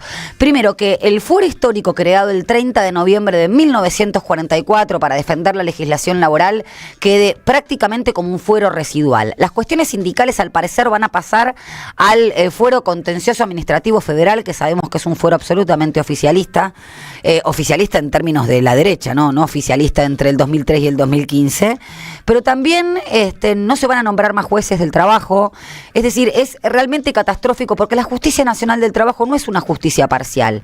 Es una justicia que está imbuida de los derechos, de los principios fundantes del derecho al trabajo. El principio protectorio, el principio... Esto no quiere decir que favorezca al trabajador como hizo creer la derecha argentina. Pero no puede entenderse esto, como dije, sin ver por qué también hubo una aprobación de la ley de baja de imputabilidad, aun cuando a contramano o a contrapelo de lo que se establece en el mundo y lo que dicen los organismos internacionales respecto de la edad de imputabilidad. A mí me gustaría recordar o escuchar lo que dijo Miriam Bregman al respecto en el debate parlamentario por la ley de baja de imputabilidad. Llega en un momento totalmente a contrapelo de la situación de los niños, niñas y adolescentes en el mundo. Hace unas semanas nomás recorría todos los diarios del mundo una noticia macabra, que durante la guerra de los Balcanes se organizaban safaris humanos y donde los ricachones de Italia pagaban hasta 80.000 euros por ir a cazar personas. Pero claro, si cazabas a un niño te pagaban 100.000, porque era un poquito más exclusivo ir a matar niños. Esas son las noticias que involucran a los niños y a las niñas en este mundo. Bueno, ni qué hablar del caso Epstein, ¿no? Ahí está, ¿no? Esos casos, como lo decía Miriam Bregman de manera fabulosa, el caso Epstein no genera ningún tipo de impacto como para ver qué es lo que está sucediendo en la actualidad con las infancias. Pero vamos a cerrar este breve repaso con un audio también que me parece muy interesante de Marcelo Magno en el debate de diputados acerca de este tema. Vuelven al derecho penal de autor, a lo que Emilio J. dice el color secundario de la Argentina, a los marrones, o si no, ¿quiénes están presos en nuestro sistema penitenciario? Jóvenes, pobres, sin escolaridad terminada. Esos son los que llenan nuestras cárceles. Lo rebauticé, es Marcelo Mango, ahí está. Me parece interesante porque estamos efectivamente asistiendo a un derecho penal de autor y no de acto, es decir, ya sea o por las características físicas o por la persona, un principio republicano fundamental, ¿no? Lo que se sanciona son los delitos que están especialmente tipificados en un código penal, los actos, las conductas y no las personas. Y asistimos llamativamente a un momento en donde parece que el lombrosianismo regresa, el color de piel, la nacionalidad, hace que se califique a una persona como delictiva y no a un determinado acto. Con esto te recibo, estimadísimo Sebastián Rinconet Fernández. ¿Cómo estás? Ahora mejor. ¿Cómo le va? Muy bien, acá, tratándome de hacer cargo del boliche de nuestro queridísimo Roberto Caballero. Mi otra conductora. Claro. Mi otra conductora. La otra chica que me gusta. ¿Qué nos traes hoy? Bien, Rinco. Bueno, algo que tiene mucho que ver con lo que venís hablando. Y queremos escucharlo con tu humor mordaz, porque la verdad que la realidad es muy triste y tratarla con humor no implica no tratarla con seriedad. Es un gran talento que tiene nuestro amigo. Bueno, ocurre en este momento que es muy difícil reírse de la realidad o burlarse de la realidad, porque la realidad viene ya burlada. Es decir, la realidad le hace competencia desleal, casi diría dumping. La comedia está tocando ya el círculo con la tragedia. Ahí está. Y justamente voy a hablar de un tema de comedia. Ustedes saben que cuando se trató en el Senado la ley Kunta Kinte, la ley de reforma laboral, hubo miles de personas afuera, hubo vergüenza adentro y represión afuera, como ocurre siempre con las leyes horrendas, y un pequeño grupo de encapuchados oportunos, 4, pudieron hacer como una especie de utilísima satelital, donde nos explicaron a los medios que estaban ahí cómo armar una bomba incendiaria. ¿Te acordás del personaje, lo voy a decir, Boluda Total, que decía cómo armar un elefante de corcho? con un huevo y 10 kilos de neumático, realmente que la realidad está superando la ficción. Así que tuvimos ahí frente a las cámaras, ellos iban llenando las botellas, poniendo trapos, algodón, lo que fuera, Claro. y a 15 metros de donde estaba la cana. Es decir, 4 tipos rodeados de 400 canas. Por supuesto, los canas no hicieron absolutamente nada, no siendo ni jubilados, ni personas con discapacidad, ni pibes, ni fotógrafos, Ni niños, claro. ni niños, ni docentes.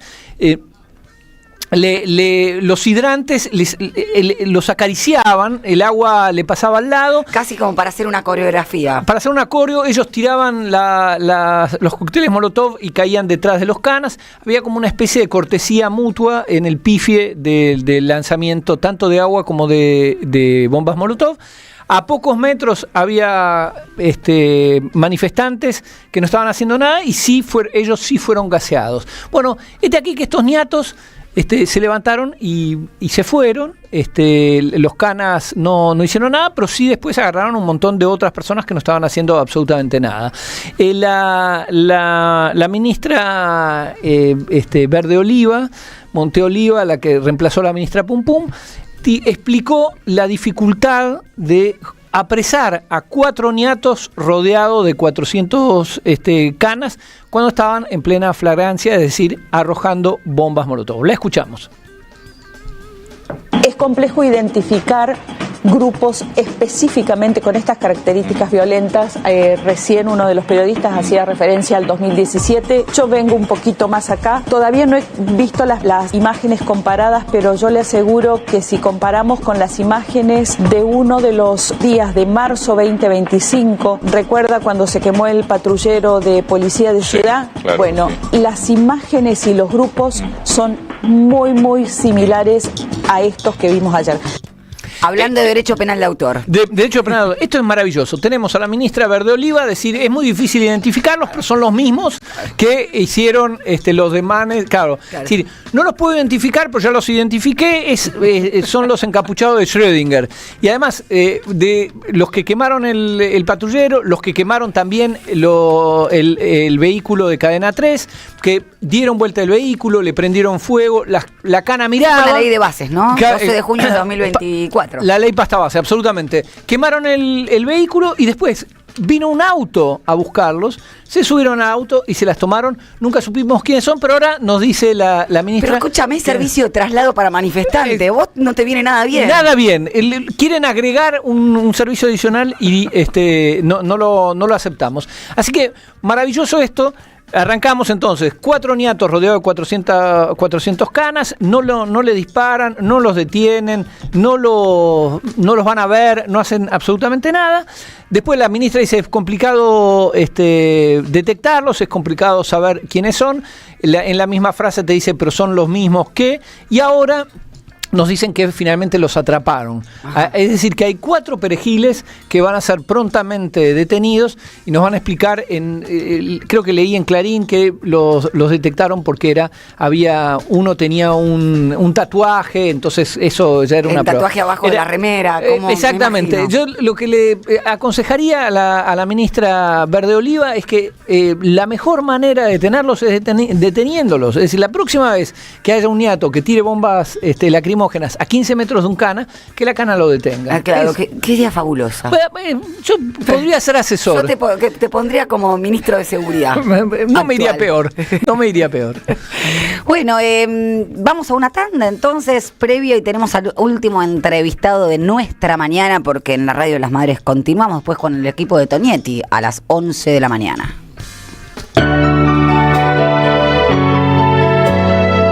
La soledad es un amigo que no está, pero hay una radio que nunca se apaga. Nunca de morir.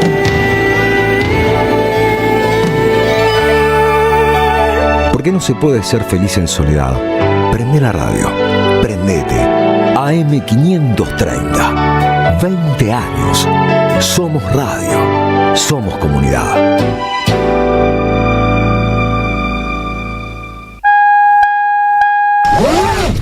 Gracias, mami. Escuchar este mensaje te toma más tiempo que abrochar tu cinturón o la sillita de tu hija o hijo.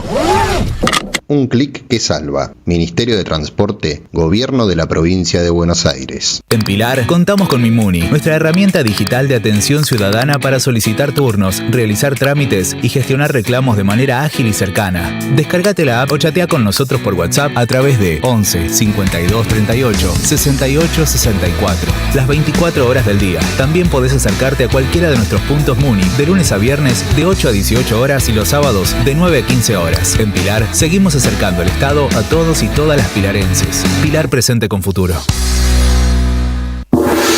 ¿Querés arrancar la mañana bien informado? ¡Rompelo! Infosiberia, las noticias en tu celular.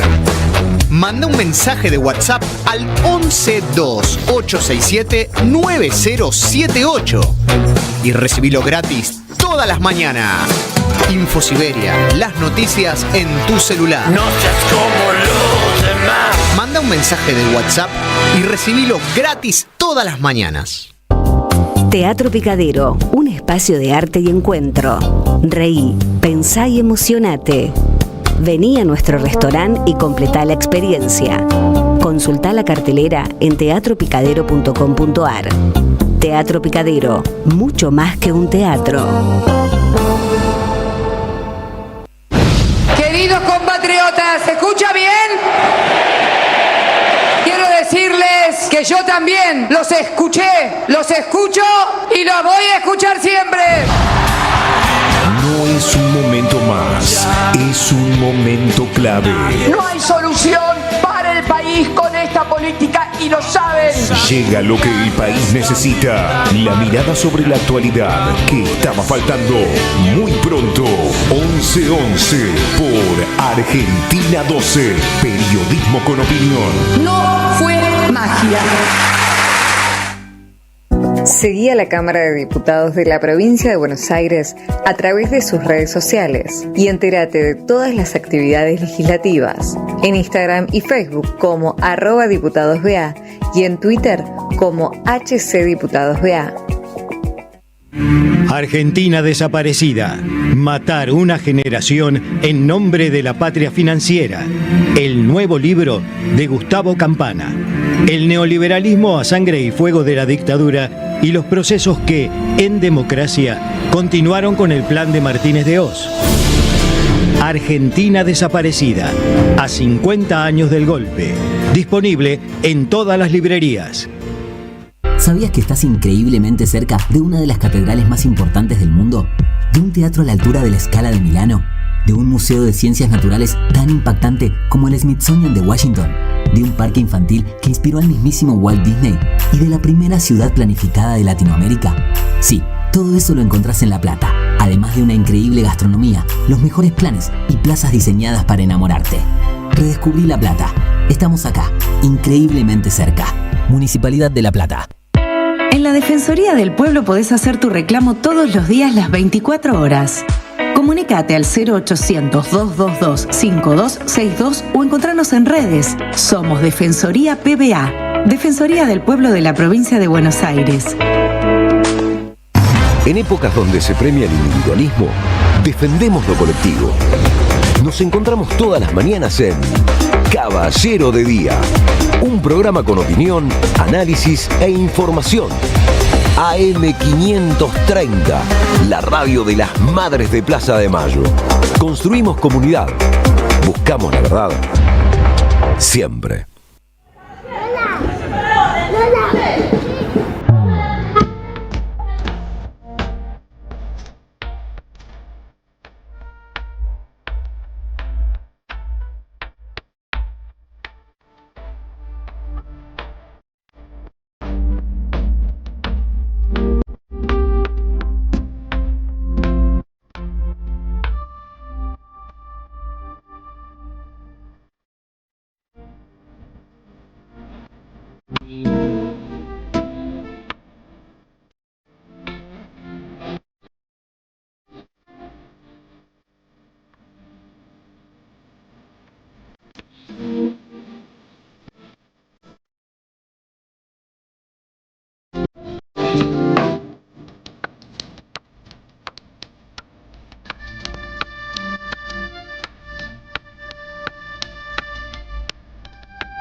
Baila, baila, Murguerita, baila, baila. Estamos en vísperas del carnaval y lo tenemos acá en el piso a Ariel Prat.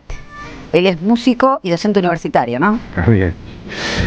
Sí, entre otras, bueno, buenos días. Entre otras cosas que hago en la vida, ser docente es un gran placer que fue transformándose esa parte mía después de muchos años de experiencia, digamos, ¿no? De estar en la calle, y además de la música, bueno, se fue generando un poco toda esta Menezunda, digamos, ¿no? Bueno, y venís a presentar el Carnaprat, Sí. Carnaprat en Catalina Sur, Sábado 21. El sábado 21 y 22. ¿o? No, vamos, hacemos el 21 El y 21. después más adelante. Perfecto. Vamos a rifar dos entradas. El Carnaprat es en el Galpón Catalina Sur, con toda la rumba y tres saltos en la boca. Este es en el Galpón de Catalina Sur. Benito Pérez Galdós. 93. Y con la participación de Murgas. Sí, realmente un orgullo tener dos de las agrupaciones más piolas, más importantes dentro del panorama, que son los Desvelados de la Boca, que son los que van a ser locales, una murga con mucha juventud, y Atrevidos por Costumbre de Palermo, murga que también es increíble lo que genera en sus actuaciones. Y bueno, la idea mía siempre en los carnavales suelo hacer esto, tratando de representar ese patrimonio cultural que es nuestra murga, que siempre digo que es el secreto mejor guardado y peor cuidado de la cultura popular, ponerla en valor en un escenario fuera de la calle, ¿no? Porque a veces parece estar esas comparaciones odiosas con otras expresiones de murga, que tienen el mismo nombre pero no tienen que ver, ¿no? Digamos, es como si fuera el tenis y el pádel, una cosa así. Y nuestra murga siempre adolece de esa falta de información. Desde mucho tiempo atrás, la murga nuestra viene desde el 55, a partir de la llegada de la 4161 en el 56, empieza la persecución a lo popular, y la murga entra dentro de eso. Se prohíbe el bombo. ¿Qué locura eso? Se prohíbe el bombo. Está dentro de las prohibiciones, ¿no? El bombo. Nuestro gran sobreviviente membranófono, nuestra cultura, que además es un Y instrumento. era la revolución libertadora, ¿no? Claro. Que en teoría... Claro, claro. Librarnos de los bombos. Como decía Martínez Estrada, la africanizada, ¿no? Que representaba el carnaval y en sí la murga y todo un movimiento detrás, por lo cual la murga tiene esa, por derecha o por izquierda, dentro de las existencias culturales siempre estaba en el patio trasero con la bicicleta oxidada, digamos, ¿no? Y esa falta de información, bueno, ha hecho por esa parte docente mía, que es importante en la UNDAP, en gestión cultural, que es, la materia mía es cultura popular y carnaval, que estoy con Liliana Alane, una antropóloga maravillosa que es mi compañera en la materia. Trabajamos con estas cosas, no solo con la murga, sino todo lo que antecede, Estamos, lo hegemónico acá siempre marcó un terreno. Entonces parece que todo lo que tiene que ver con lo negro es una cosa prestada, ¿no? Algo como el tango no es negro, o sea, nada, acá todo parece como no tenemos raíces negras. Claro, no, vinimos los barcos, ¿no? Como dijo el anterior presidente, también parece que no era peronista. Vinimos los barcos y nos olvidamos que los barcos también venían con gente que no venían ni de vacaciones, ni de turismo, ni a conquistar, sino que venían conquistados, esclavizados, y eso ha sido parte muy importante de nuestra cultura en general. El carnaval en general es contrahegemónico, es contra el poder instalado, digamos, en todas sus variantes. Sí. Específicamente las murgas nacen con un contenido político, ¿o cómo? Bueno, todo es político en el sentido de lo que representa culturalmente, claro. ¿No? Yo siempre digo, a veces tengo frases que las tengo trabajadas de observaciones, ¿no? Ese sentimiento de rabia y orgullo que se baila en su constitución barrial. ¿Por qué? Porque al principio la murga, una generada por en esquinas, en barrios, representando de la vieja comparsa negra que se va transformando en nuestra murga, que es así, nuestra murga viene de la comparsa negra. Sus estandartes, la manera de reflejar un entorno, un lugar, diciendo acá estamos. Y después está lo otro que es la parte, digamos, histriónica, crítica, que eso también tiene, y que nosotros tenemos en una riqueza, a ver, voy a usar la palabra universitaria, anclaje, que nosotros tenemos de los payadores, por ejemplo, ¿no es cierto? Claro. Los payadores, la contestación, que eso que hoy está en el fútbol, pero es un vehículo que utilizó la propia murga, a partir de la prohibición que decía antes, del 55 en adelante, que la murga, al tener menos representación callejera a nivel oral, poético, se traslada a las tribunas. Entonces, gran importancia. Y cuando había visitante, para quien le gusta el fútbol, que esté escuchando, cuando había visitante, la contestación, ¿no? Entre una tribuna y otra. Entre hinchadas. Exacto. Y eso es parte también de nuestra cultura. Está todo ligado. Lo que pasa, claro, yo estoy acá atando todos estos cabos, y es una cosa que no es muy común, digamos, ¿no? A veces pasa como que yo defiendo esto y parece que estuviera atacando otras culturas, claro. Otras cosas. No, siempre yo estoy sumando y tratando de iluminar esa parte que está bastante oscurecida, ¿no? Hablabas de fútbol, bueno, hay una conexión tuya con el fútbol específica. Sí. Fuiste jugador de fútbol, pero no de... No me quemé. De cebollitas. En la época en que otro jugador también el otro era yo. El otro era yo. Él era Diego Armando estaba ahí, vos estabas ahí. Diego era extraordinario, ¿no? La mejor época. Yo viví esa época, sí, en los cebollitas. 2 años primero, después otro año, ya cuando él debuta en la primera. ¿Cebollitas es hasta qué edad? No, Cebollitas en realidad se dice siempre antes de que llegara a lo que sería lo federado, cuando está ya fichado, novena, no está la prenovena, Cebollitas sería hasta la novena, ponele. Okay. Y luego, pero en ese momento era un concepto raro, porque los cebollitas eran los cebollitas. Yo cuando me probé en los cebollitas no sabía quiénes eran. Yo estaba en Parque Sarmiento hoy, en esa época le decíamos Parque Saavedra, y yo me había mudado de José C. Paz, nos habíamos mudado a Parque Chas, y me iba a jugar, me iba siempre, yo furioso con el fútbol, y me iba a jugar picados y esas cosas ahí, y de repente encuentro unos pibes con unas pecheras y unas cosas, y viene uno de los que era Yayo, el papá de Montaña, el número 3, me dice, ¿te querés probar, pibe? Digo, sí, ni sabía dónde estaba, me probé. Y quedé, me decían el zurdito, por eso después hay una canción mía que se llama El Zurdito, que en realidad creen que está dedicada a Diego, en realidad está dedicada más a Messi, porque me la habían pedido para un documental y hice una especie de reflexión autobiográfica con El Zurdito, que cuenta mi historia mía, un poco, y tiene muchas cosas que ver también con Diego, ¿no? Porque hablo de Calle de Tierra, hablo de las zapatillas gastadas, ¿no? Y esas cosas que tienen que ver con una cosa común, aunque como decía mi viejo, que se emocionaba mucho cuando lo veía a don Diego, porque miraba, mi viejo me hacía notar los codos del saco de papá de don Diego estaban rotos, ¿no? Y me decía con un dolor, así como una cosa de conciencia de clase, mi viejo, ¿no? Mirá, don Diego, iba con los codos rotos en el saco. ¿Cómo no entender todo lo que vino después? ¿Querés que escuchemos escuchamos un tema? Dale, y volvemos?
Hermosísimo, estamos hablando de los carnavales según la franja etaria de cada uno, no quiero decir nada, pero yo soy la más joven acá. Estaba recordando no hace falta no me quemé. Pero recordaba esto de las bombuchas. Claro, sí. Yo vivía en Paternal casi Villa del Parque, ahí como muy cerca en ese triángulo, en el triángulo cerca de los Talos del Obrero, por ahí vivías. Exactamente. Eso no tiene. En realidad cerca de hoy de la Facultad de Agronomía, y había un supermercado que entiendo que fue en su momento gigante. Un centro clandestino de detención en la calle Empedrado. Sí, claro. Ahí vivía. Era no en el supermercado pero una cuadra. Minimax o Canguro, uno de esos era. Así. Ahora se puede decir la marca. Desde el 82. Claro.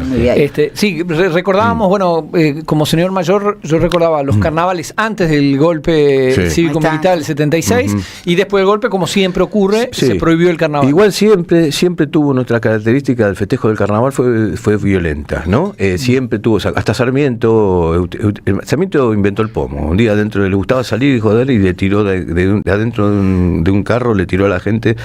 Ahí fue como el comienzo del pomo, de historia del pomo. De la barbarie, digámoslo. Sí, claro, ahí estaba la parte de barbarie, la doble faz del dolape. Claro. ¿Cómo jode también el festejo popular? Bueno. Hay algo que...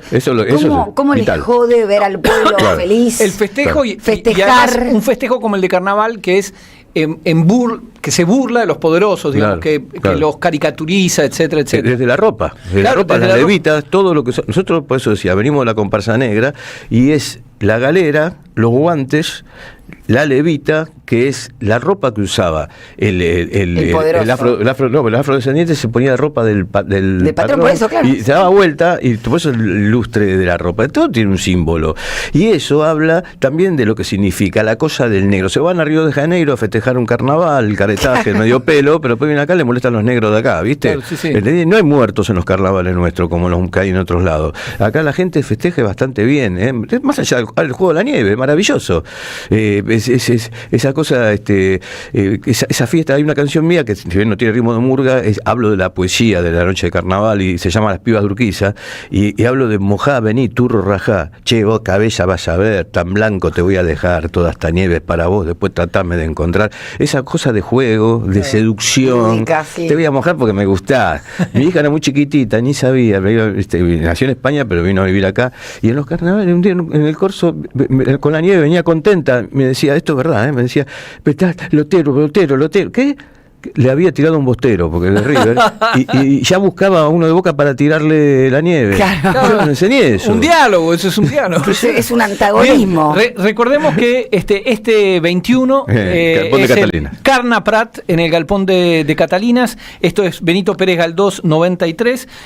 Carnaprat de Ariel Prat, no vas a estar solo. No, los desvelados de la Boca. Los amantes de la Boca. Los desvelados de la Boca, los desvelados. Perdón, los desvelados de la Boca, al revés costumbre, va a presentar Carlos Polimeni, que va a ser como una especie de presentación. Va a estar un grupo, los Cumbia Brothers, que van a recibir a la gente mientras va entrando, que es un grupo de mi barrio.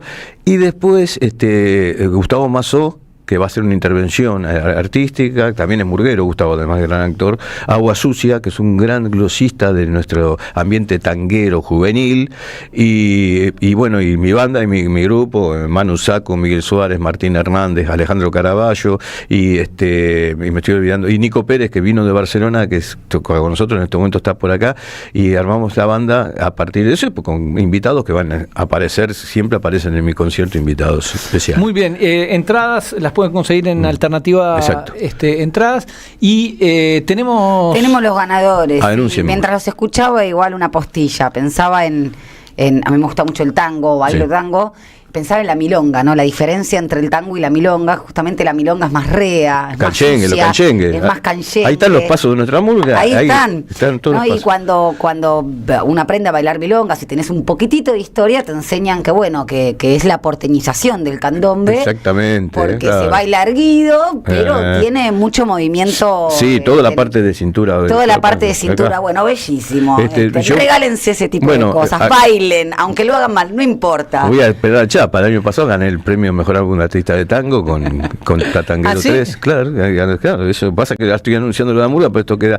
Yo estoy dando mucha pelota. Estoy grabando un disco nuevo que se llama Una Emoción, con el tango Una Emoción, que tengo grandes invitados: Nahuel Penisi, Teresa Parodi, cantando una milonga de Albornoz, que es una milonga de Borges, que yo estoy haciendo hace años y la primera vez que la voy a grabar. El tango es muy importante y la milonga, es verdad. Y yo junto esas cosas. Yo meto el bombo. Ahora el tema de corte se va a llamar Carnaval, que hago con Penisi, y es una milonga que cantaba Julio Sosa, pero no la conoce nadie, que habla del carnaval nacional. Mira. Pero lo hacemos porteñillado. Bueno, y nos vamos entonces con los ganadores. Capaz que Silvio Soler se copa y cerramos el programa con una milonga. ¿Quién te dice? La milonga de Flaco Dani. ¿Quién te dice? Bueno, los ganadores. El ganador del libro El Aleph, ¿sí? Vamos a repetir qué libro se lleva. Es La Diada, el pack, el combo de José Pablo Feynman, el Feynman el bueno, peronismo, y por otra parte, filosofía política de una persistencia argentina, tomo 1 y tomo 2, se lo lleva Norberto Mollo, mira vos, hablando de tango, ¿sí? Cuyo DNI termina en 813, es de Rufino, provincia de Santa Fe. Vamos con la federalización de los ganadores. Ganadores de las entradas para ver a Ariel Prat, Susana Pelita de San Miguel y Rosa de Saavedra. Bueno, planazo, planazo, el 21 de febrero, ¿no? Exactamente. Ahí es. Y por último, el ganador de Nutrión Vita, 50 luquitas en productos. ¿Será algún familiar de Roberto Caballero? Como decimos? No lo sabemos. Queremos al escribano López Murphy para que certifique. Prat o Murphy. Claro. Ahí tenemos ganador de Nutrión Vita o ganadora Cristina López de Villaluro. De Villaluro, las tierras de El Fortín. Bueno, y nos vamos. Dejamos la programación al equipo de Dani Tonietti. A ver si escuchamos una milonguita. Vamos. Nos despedimos entonces. Un beso a todos y todas. A todos los momentos.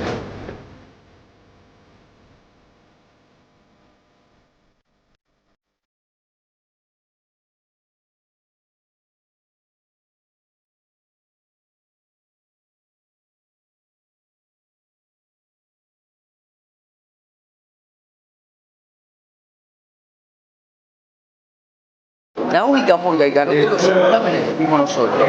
Y cantando esto lo demuestran, ¿eh?